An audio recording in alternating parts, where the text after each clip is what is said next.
The greatest empire of the ancient world was not built first and foremost by the swords of its legions, but by what took place in its kitchens and beneath its sewers. Before you have time to think of legions, arenas, or the golden glow of conquest, Rome has already reminded you of something colder and clearer, where you stand within its order. You need only lift your eyes to where people live, and the answer lies before you. Beneath the shadow of magnificent temples, most of Rome's inhabitants crowded into insulated, multi-story apartment blocks of urban life, while behind deeper, quieter thresholds stood the domus, the private house of wealthier families, where inner courtyards, light-catching pools, and reception rooms quietly spoke of their owners standing. But Roman order did not rest in walls alone. Within the family, the head was the paterfamilias, the legal patriarch of the Roman household. Beneath his authority stood patria potestas, the father's power over his descendants and the family's property.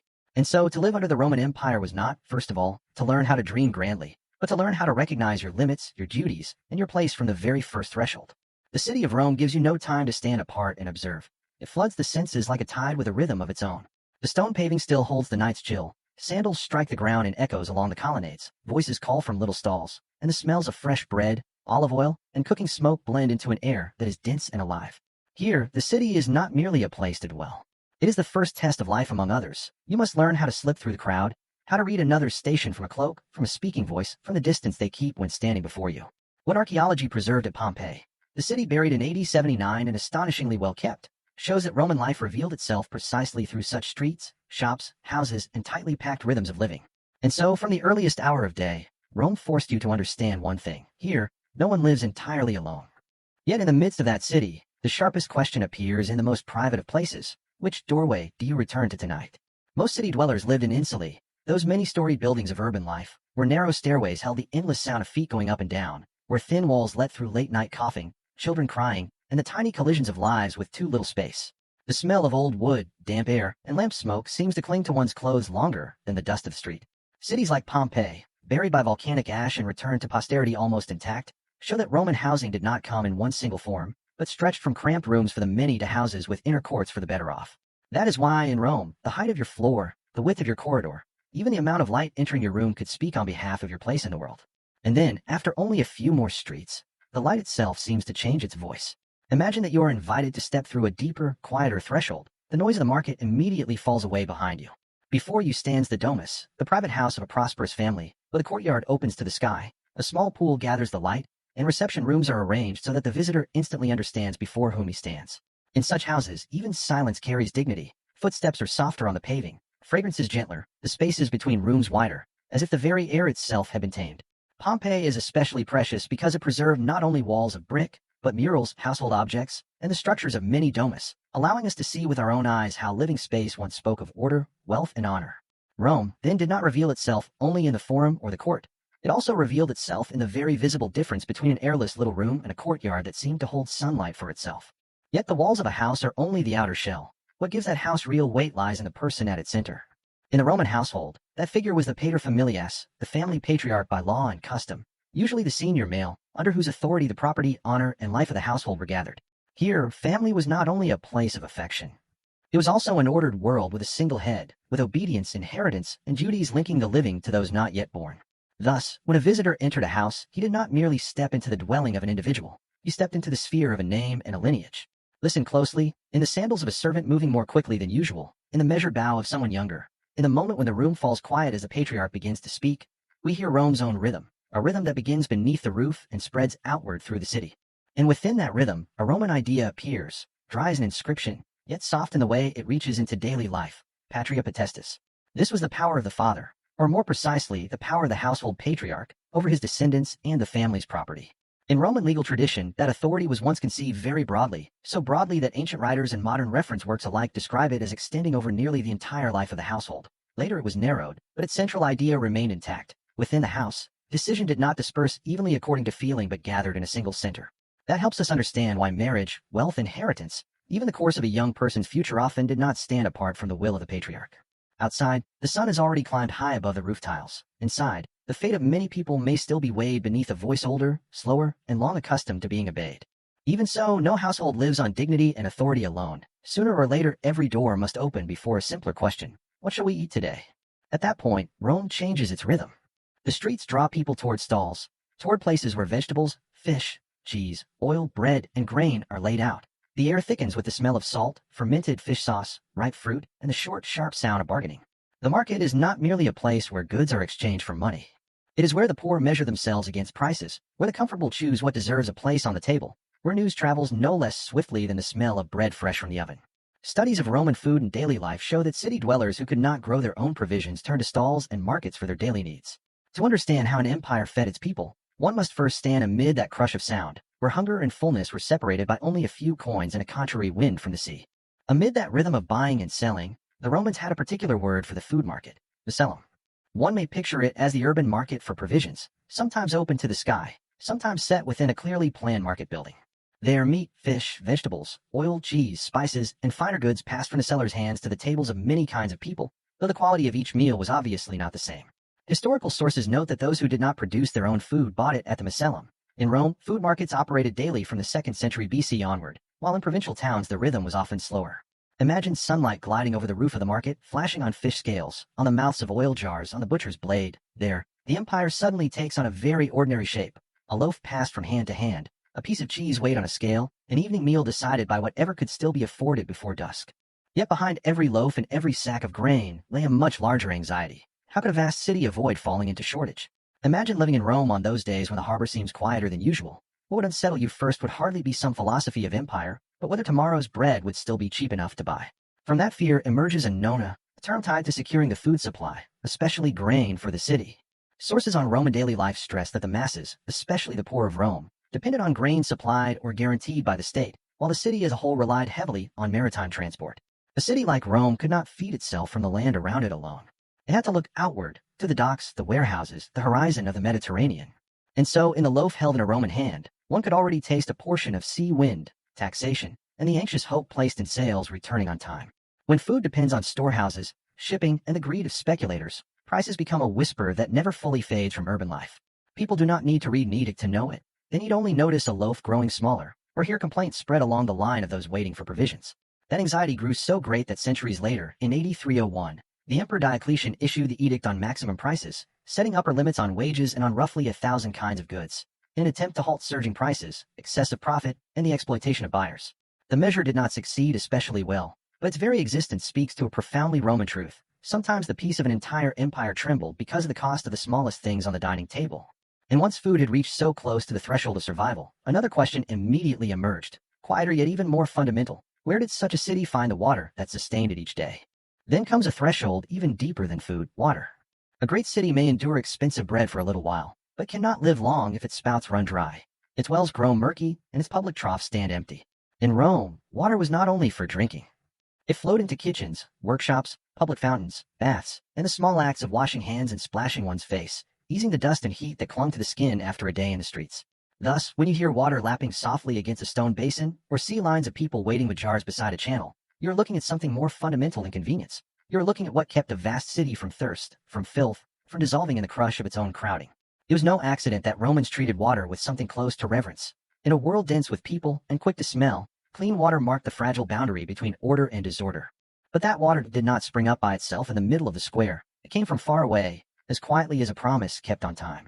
The channels we call aqueducts, those bridges, conduits, and lines that carried water from distant sources into the city, turned slope, stone, arches, and distance into a steady flow for daily life.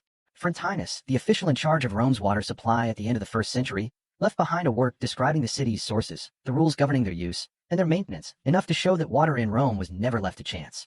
A modern study drawing on ancient evidence notes that great bath complexes required enormous quantities of water, so much so that the baths of Caracalla needed supplementary supply and storage basins to meet daily demand. Thus, when water spilled from the stone channels at a street corner, what ran through the citizens' hands was not water alone, but distance itself brought under control. Even so, a city does not live by clean water entering it alone. It must also find a way to carry dirty water out. Beneath streets glaring in the sun and under the pounding footsteps of the market crowd, Rome also possessed a darker, more pungent, less celebrated layer of life: sewers, drains, sludge, and the flow that carried away the dirtiest burden of masses. Most famous of all was the Cloaca Maxima, Rome's great sewer, and one of the oldest works in the Forum. According to Britannica, it began as an open canal in the 6th century BC and was later vaulted in stone. At first it drained rainwater from the low-lying Forum area and only later became linked to baths and public latrines. Its very existence is enough to conjure a distinctly Roman image. The splendor visible on the surface always depended on some quieter, darker labor below in order to keep shining. And wherever people crowd so closely together, sanitation is never a small matter. Imagine living in a narrow district through a long hot season with foul water collecting behind wheels and sandals. What would weary you first would not be the smell alone, but the feeling that the air itself had grown heavier. Sources on urban Roman life show a city dense with people, packed housing, and constant risks of fire, collapse, and flooding pressing hardest upon the poor. In such conditions, refuse, mud, and stagnant water naturally made life even more precarious. Romans could carry water from afar and build great sewers, but that did not mean the streets were ever clean in a modern sense. It is in that very gap between high organizational capacity and the disorder that crowded life could never fully erase that we begin to understand something important. Civilization is not the removal of all inconvenience, but the constant effort to hold it back so that a city may continue to breathe. Once water had made itself present in public spouts, storage basins, and even in the depths of the sewers, it naturally drew the story toward a place the Romans knew well, the public baths. That space did not open only with steam, it opened with another rhythm of life. After the dust of the road, after the smell of oil, leather, workshop sweat, and the press of the market, people entered a place where stone had been warmed, where conversation echoed up into vaulted ceilings, where the body was washed as if the burdens of the day might also be lifted away. The Roman bath, then, was not simply a place to cleanse the body. It was a distinctly Roman gesture of civilization, binding water, heat, rhythm, and leisure into a shared urban experience. Here the city reveals itself not only as a place where people struggle to live, but as one where they learn how to rest in an ordered way, a form of leisure that still belongs to structure, not something outside it. In that world, the thermae, the great public bath complexes, almost took on the shape of a daily ritual. People changed clothes, passed through warm, hot, and cool rooms, sat, walked, talked, watched one another, and rested among steam and marble. The atmosphere there was at once relaxing and strangely ordered, the sound of water slapping, bare feet touching the floor, voices rising under the vaults. If one needs a defining image, the baths of Caracalla stand out most clearly. Britannica notes that they were begun under Septimius Severus and completed under Caracalla in AD 216, designed to accommodate about 1,600 bathers at once. Studies of Roman water use also show that such vast bath complexes required enormous amounts of water and substantial storage to keep operating. Thus, to step into the thermae was not merely to step into warm water, but into the organizational power of an empire. Yet the true attraction of the baths did not lie entirely in the pools themselves. It lay in the way they gathered different lives into a common rhythm. People came to bathe, to meet, to look, to be seen, to rest, to hear the news, to feel themselves still part of the life of the city. Sources on Roman baths emphasize that great bath complexes served not only bathing but leisure and sociability. For that reason, they became one of the clearest spaces in which a city's shared habits partly softened the distances between social ranks. Those distances, of course, did not disappear. Honor still traveled with speech, gait, and the manner in which one was greeted. Yet within the steam and conversation, such differences could briefly be softened, enough to remind the city that it did not live by law and bread alone, but also by the habits that taught a crowd how to remain near one another. Then the steam clears, and the old question of all human life returns. What do you do to live? Rome was not only a place to eat, drink, bathe, and watch public entertainments. It was also a world of labor. The sound of hammer blows, the smell of flour, leather, lamp oil, and sweat in a small workshop, hands roughened by tasks repeated for too many years. Sources on daily life show that work in the city was varied yet often harsh, and that enslaved labor was present throughout the city, countryside, household, and business life. This means that when one looks closely at a Roman day, one always finds a question about status beneath it. Who is doing this work, under what name, with what rights, and with what hope? From here, the city ceases to appear merely as walls and water spouts. It begins to reveal itself as a network of lives held up by many hands that do not stand upon the same Rome. And it is in labor that the names of Roman society emerge most clearly: the freeborn, the freed, and the enslaved. Roman law states this distinction bluntly. The first division in the law of persons is between free people and slaves, and evidence from Roman daily life shows that enslaved status appeared in households, shops, workshops, and fields to such an extent that it is difficult to separate Roman life from enslaved labor. Accounts of Roman daily life further note that enslaved people did not perform only menial tasks but also many skilled trades, while many freedmen made their living through craft and commerce. Thus, when you look at a crowded street in Rome, you are not merely seeing passers-by. You're seeing different legal conditions moving through the same frame, each carrying a different mixture of honor, dependence, and opportunity. In Rome, occupation did not merely feed a person. It also revealed where that person stood upon the ladder of life. Yet status in Rome did not always remain fixed. At times it opened a narrow door to change. Imagine that you once belonged to someone else, and years later your name stood carved into stone. Such a longing would not be only for wealth, but for the proof that you had stepped out from the shadow of an earlier condition. One of the most striking images of this is the tomb of Eurysaces the baker, often regarded as the conspicuous monument of a freedman, a man once enslaved who prospered through baking. The reliefs on the tomb even show stages of bread making, as if labor itself had become worthy of being carved in stone for posterity. That story gives flesh and sound to the phrase set free, dough being kneaded, ovens glowing red, the smell of bread, and then a name once small demanding to be remembered. In Rome, upward movement did exist, but it was rare, narrow, and usually purchased with many years of labor no one saw. But freedom in Rome, even when it was attained, was rarely a doorway flung wide open. It was more like a narrow threshold, once crossed, yet still marked by traces of where one had once belonged. A freedman, a person formerly enslaved and then manumitted, might conduct business, accumulate wealth, and establish his name in the city, yet his honor never fully matched that of someone born free. That is why the story of Ulysses the baker moves us not because it is strange, but because it is concrete. The smell of flour, the heat of the oven, the rumble of carts carrying grain, and finally a monumental tomb affirming that labor could change a person's life without erasing the past. In Rome, hope was real, only it often arrived late, narrowly, and demanded a price longer than many young people could imagine while still standing outside the workshop door. And wherever people live close together, work close together, and trade close together, friction ceases to be unusual and becomes part of the ground rhythm of life. A boundary wall, an unpaid debt, goods delivered short, an animal damaging a crop, or a shove in the street, any of these could alter the course of a day. Rome understood this very well, which is why beneath the noise of the city there was always a quieter longing. There had to be somewhere people could turn before argument hardened into enmity. Here we begin to see a distinctive Roman quality. They did not only build roads, sewers, and baths, they also tried to build paths through which conflict might pass without cracking the city apart. In the sound of sandals against the paving of the court, in sleeves clenched tight with anger, we hear a question as old as every great city. When interests collide, who stand in between? The Romans called that part of life ius privatum. One might render it more gently as the law of private matters between one person and another. Property, debts, damage, agreements, harms too small to shake an empire, yet large enough to shake a family. What is striking is that in Rome, such matters were not treated as trivial. They were brought into the language of law, into the hands of authority, into patterns of judgment repeated long enough to become part of urban habit.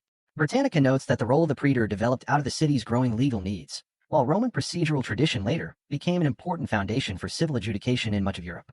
Thus, when a Roman walked through the streets worrying over a debt or a plot of land, he carried not only his private irritation, he also carried the belief that the city, at least in principle, possessed a framework of law stronger than the bare fist of the stronger man. At the center of that belief stood the praetor, a magistrate with broad authority in matters of fairness and civil dispute. According to Britannica, the office was originally created to relieve the growing legal burden of Rome and gradually became a familiar point of reliance in urban life. What makes the praetor memorable is not only his power to judge, but the fact that he issued an edictum, a declaration of how he would conduct legal business during his year in office.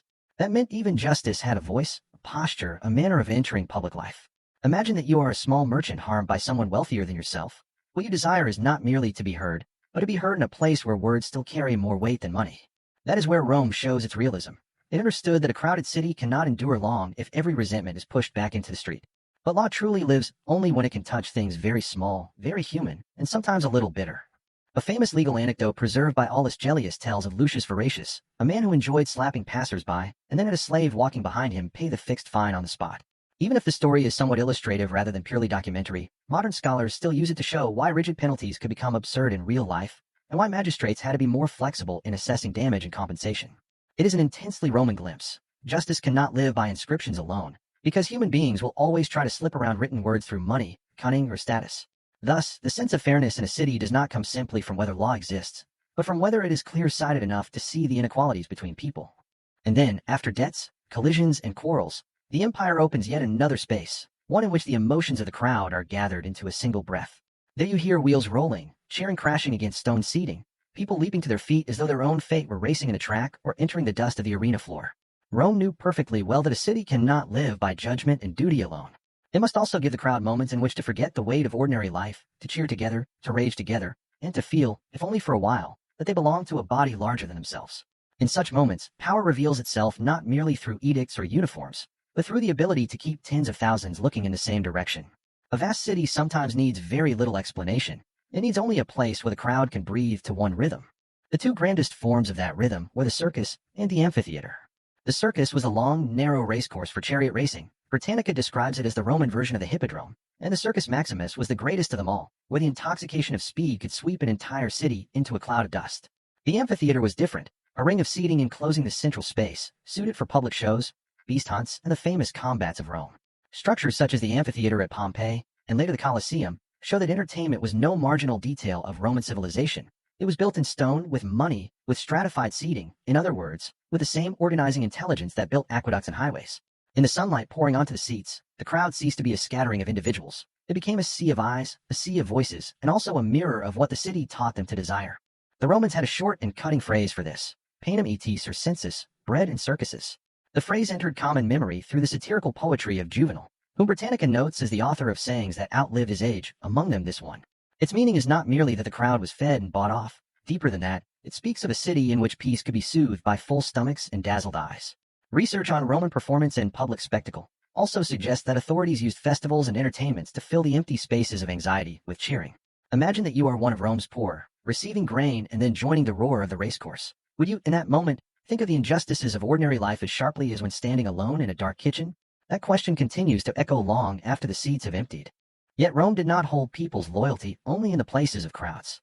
It also returned with them, more quietly, to a little corner of the house where the lamp flame stood still before the household shrine. There was the lararium, the domestic shrine for the Laras, guardian spirits associated with the family and its prosperity.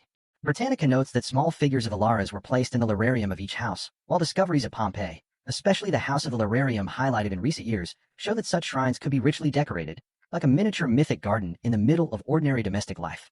Thus, when Romans bowed before the family shrine, they were not merely asking for protection. They were doing something deeper, bringing the wider order of the city back beneath their own roof, making the sacred feel close enough to touch, close enough to rise in a thin stream of smoke, in the small quiet sounds of evening. From the shrine inside the house, the road leading out to the community's public rites was shorter than many modern people imagine. The Laras had once been worshipped at the boundaries where plots of land met, then within houses, and even at crossroads, reminding us that Romans did not truly divide private life from public life with a clean cut.